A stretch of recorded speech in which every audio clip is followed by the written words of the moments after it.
안녕하세요. 오늘도 사연사롱을 찾아주셔서 감사합니다. 5년 전 저는 전문대 졸업 후 운 좋게 준 종합병원에 물리치료사로 바로 취직이 되었어요. 아직 20대였기에 본격적인 직장 생활하면 여행할 시간이 없어질 듯 해서 정식 출근 전 혼자 제주도 3박 4일 여행을 다녀왔죠.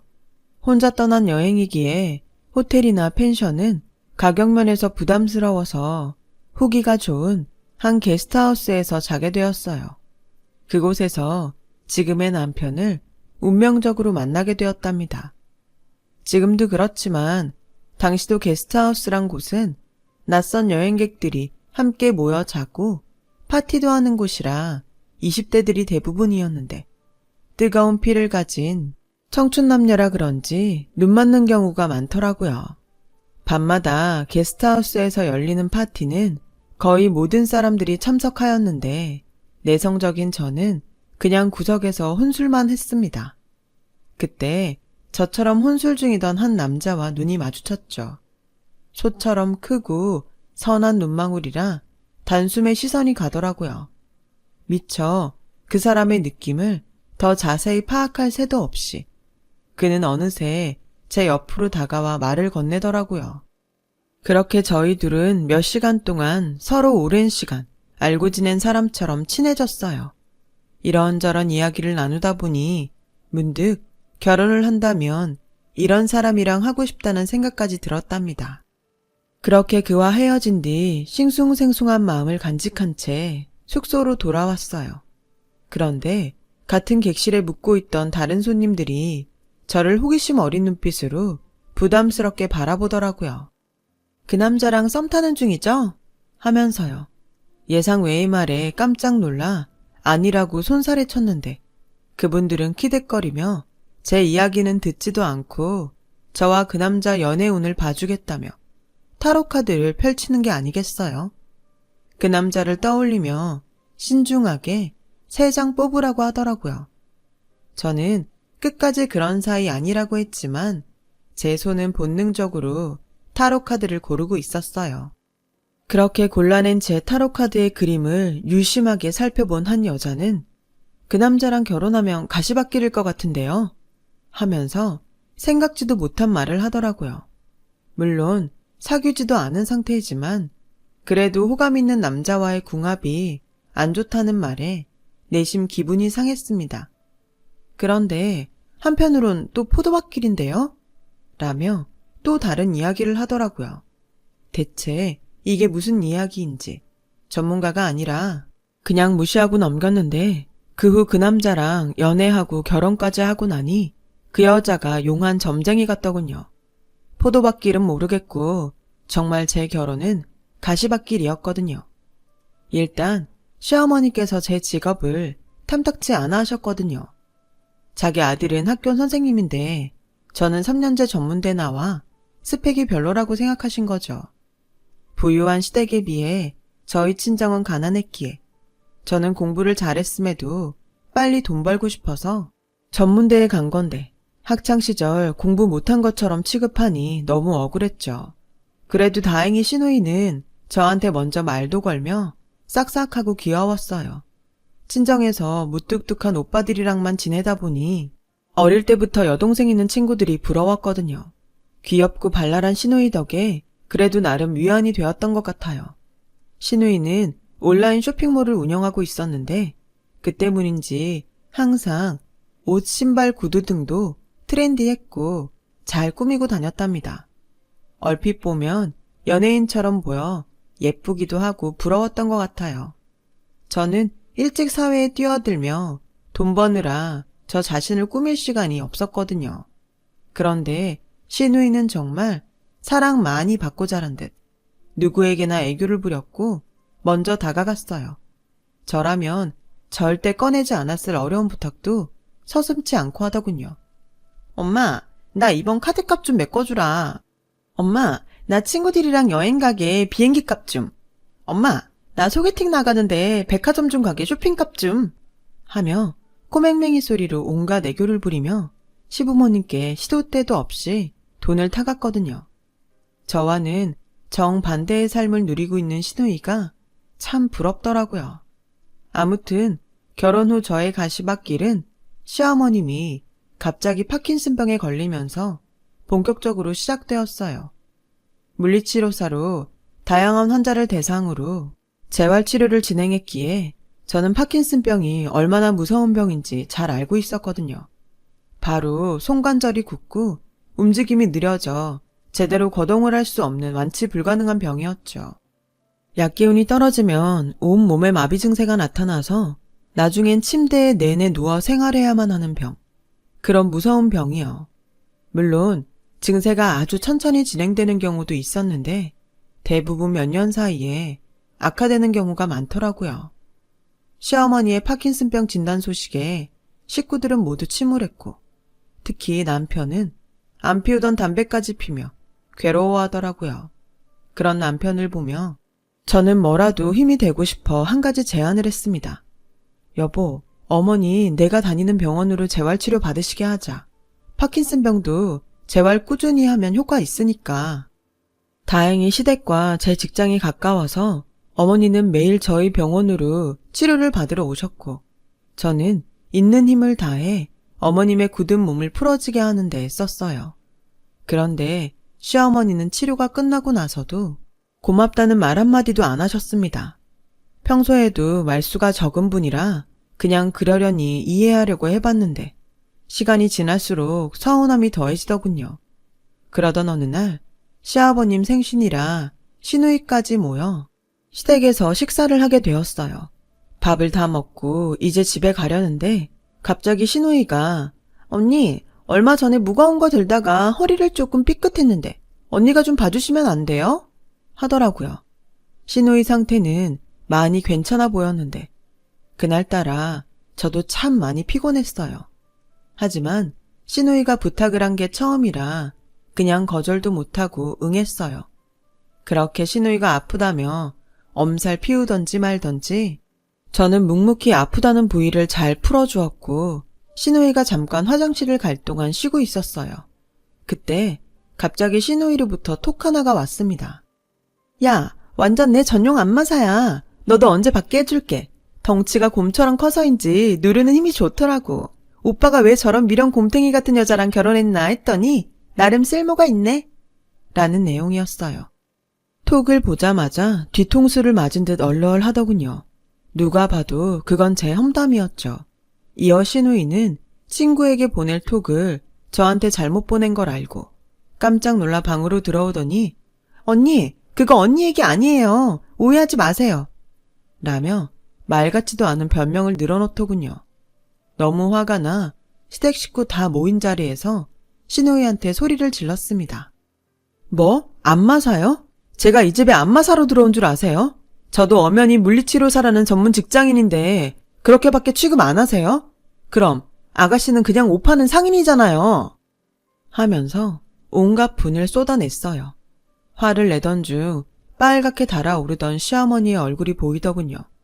자기 딸 면박 줘서 화가 났나 보다 생각하던 중 갑자기 손을 하늘로 들더니 저한테 다가오시는 게 아니겠어요? 너무 놀라 눈을 질끈 감았는데 짝 소리는 시누이 쪽에서 들리더군요. 아, 엄마 미쳤어? 새언니를 때려야지. 왜 나를 때려? 그 병이 오락가락도 하는 병이야? 시누이는 시어머니에게 맞아 빨갛게 달아오른 뺨을 어루만지며 씩씩댔고 시어머니는 시누이가 그러거나 말거나 나지막이 말씀하셨어요. 그동안 며느리한테 미안해서 고맙다는 표현도 제대로 못했는데 이참에 잘됐다. 그 돈도 안 되는 온라인 쇼핑몰 때려치고 네가 집에서 나 간병해. 어디 남의 집 귀한 딸을 부려먹으려 해? 한 번만 더 새언니한테 무개념으로 행동하면 너 시집갈 때도 한 푼도 주지 않을 거다.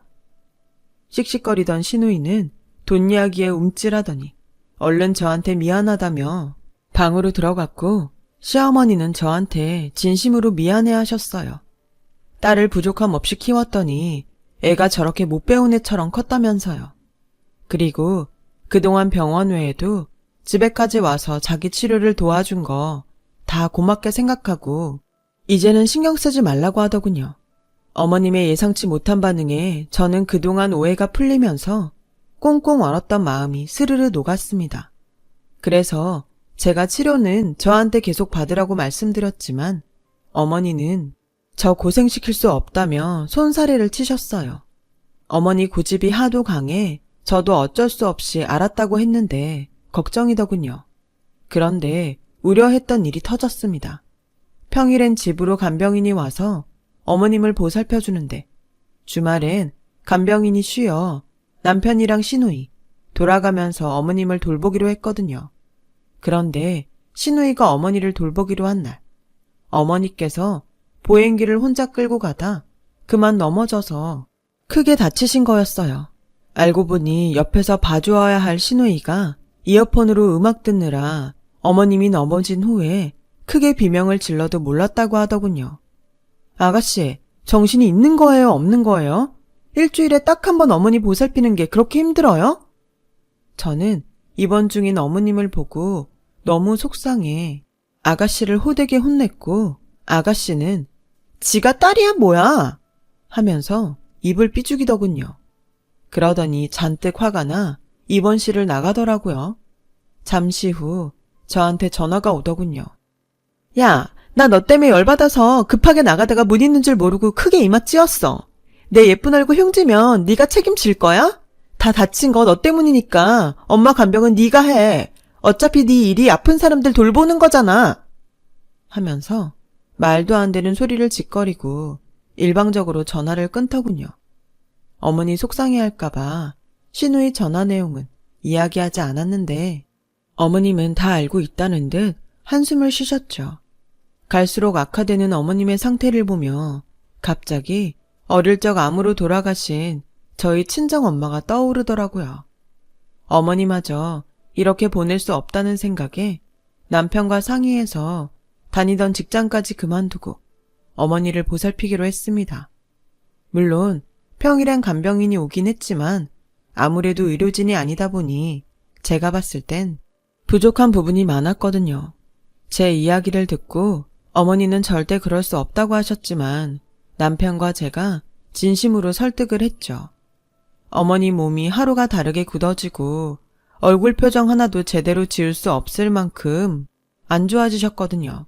손도 덜덜 떠셔서 혼자 식사할 수도 없었거든요.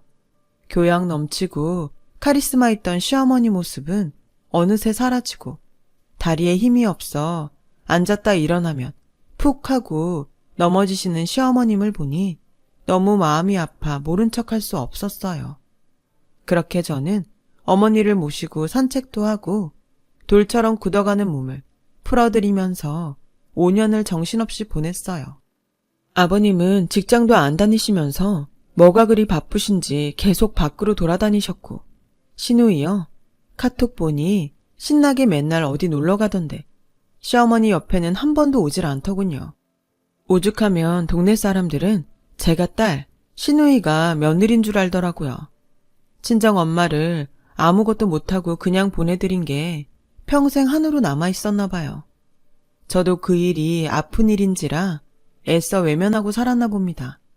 이런 일이 생기고 나니 엄마 돌아가시고 제가 얼마나 한이 되었는지 알게도 되었어요. 그래서 정말 편안하게 해드리려고 노력했습니다. 그러던 어느 날 시댁에 낯선 분이 와 계셨어요. 이야기 많이 들었다. 얼마나 고생이 많았니? 하시는 거 아니겠어요? 귀티나는 차림에 조금은 어눌한 한국말로 보아 재미교포분 같았어요. 알고 보니 말로만 듣던 시어머니의 동생분이셨고 미국에 산 지 오래되셨는데 그동안은 어머니와 사이가 안 좋아 저희 결혼식에도 안 왔다가 어머니께서 아프다는 소식을 듣고 부랴부랴 한국 땅을 밟으셨다고 해요. 언니가 네 칭찬 지겹도록 해. 다 외울 정도다. 하고 웃으시더군요. 그렇게 어머니는 친척들 다 한 명 한 명 인사하고 하늘나라로 가셨어요. 장례식장엔 어머님이 돌아가실 때까지도 코빼기도 비치지 않던 시누이가 어디선가 나타나 엄마 벌써 가면 어떡해 나 무서워 하면서 통곡했는데 식사 시간 땐 어찌나 잘 먹던지 밥을 2공기나 해치우더라고요. 저는 어머님 때문에 상심이 커서 밥도 며칠 동안 거의 못 먹어 쓰러질 듯 했는데 본인은 소화 안 된다며 가스 활명수까지 마시며 이것저것 주워 먹고 참 기가 막히더군요. 누가 보면 자기 엄마 장례식이 아니라 뷔페에 놀러 온 줄 알았겠어요. 그렇게 어머니를 보내고 유품 정리를 하려고 시댁에 들렀는데 시누이가 웬일로 자기가 어머니 옷을 태우겠다며 언니는 고생했으니 그만 집에 돌아가라는 게 아니겠어요. 뭔가 이상했지만 그래도 마지막으로 딸의 도리는 다 하려나 보다 하고 지친 몸을 끌고 집으로 돌아왔죠. 그런데 알고 보니 어머님이 시누이한테 남긴 통장이 있다고 해 그거 받으려고 시누이가 집에 갔던 거라고 이야기하더군요.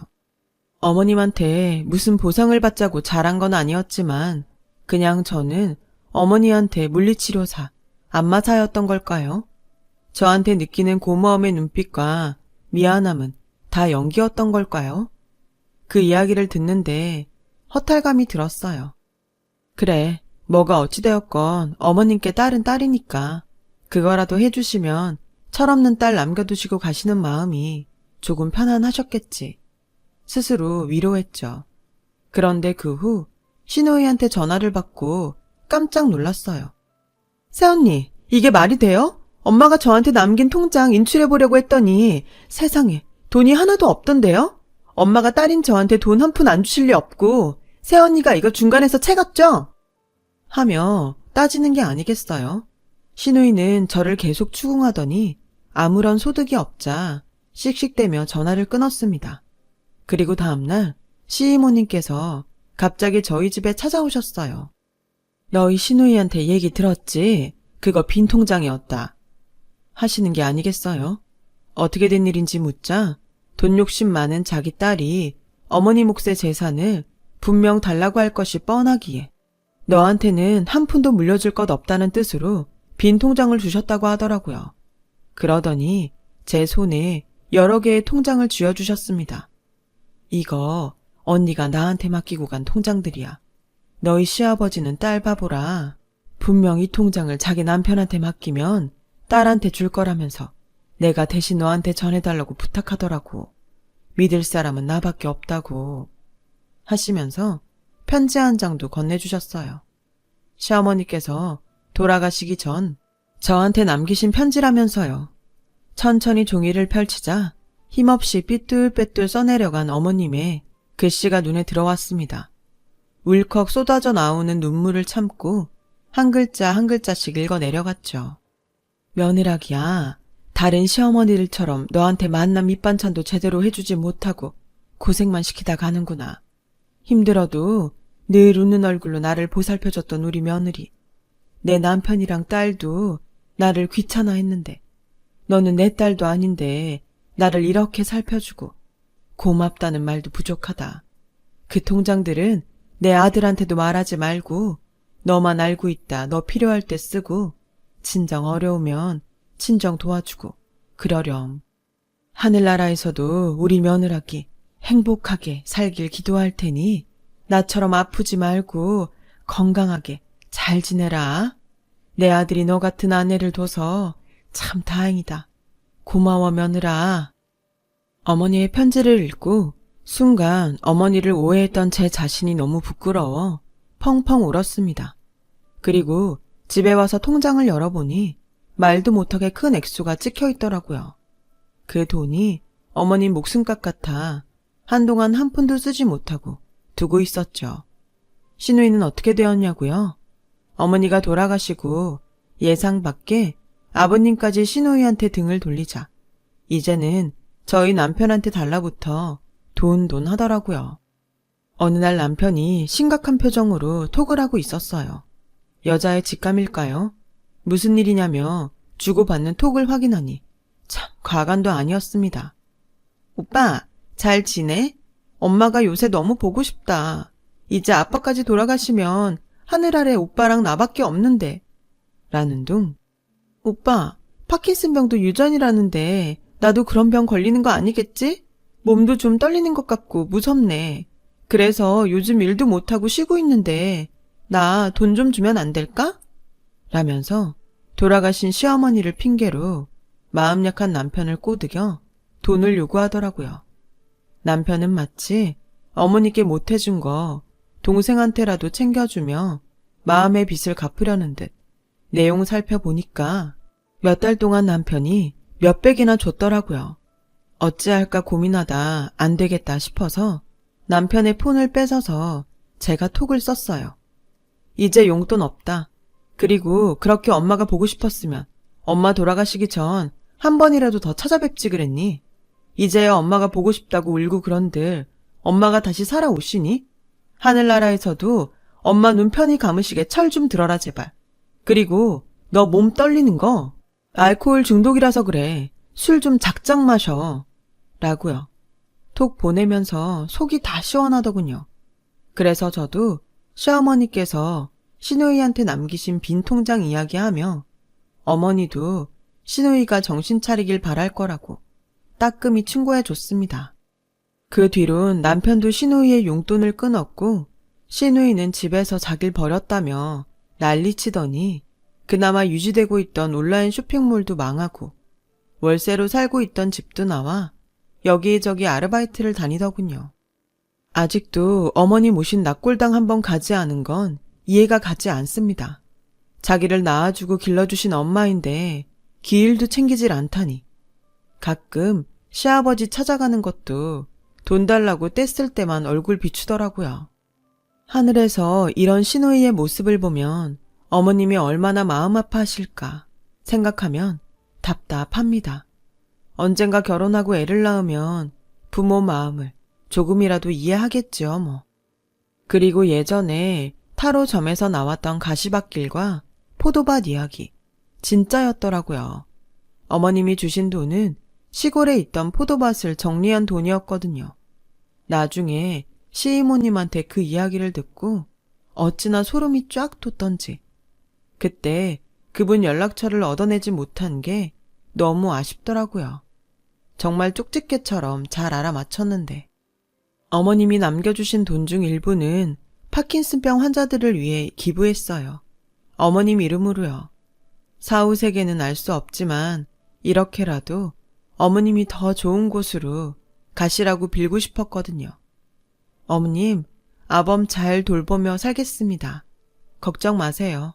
그곳에선 부디 어머님이 병 때문에 찡그리지도 넘어지지도 않고 건강하게 행복하게 잘 지내셨으면 좋겠습니다. 제 이야기를 들어주셔서 고맙습니다. 항상 건강 잘 챙기시고 즐거운 하루 되시길 바랍니다. 여러분, 사연 댓글에 응원과 현명한 조언 부탁드려요. 좋아요와 구독은 저에게 큰 힘이 됩니다. 오늘도 좋은 일 가득하세요.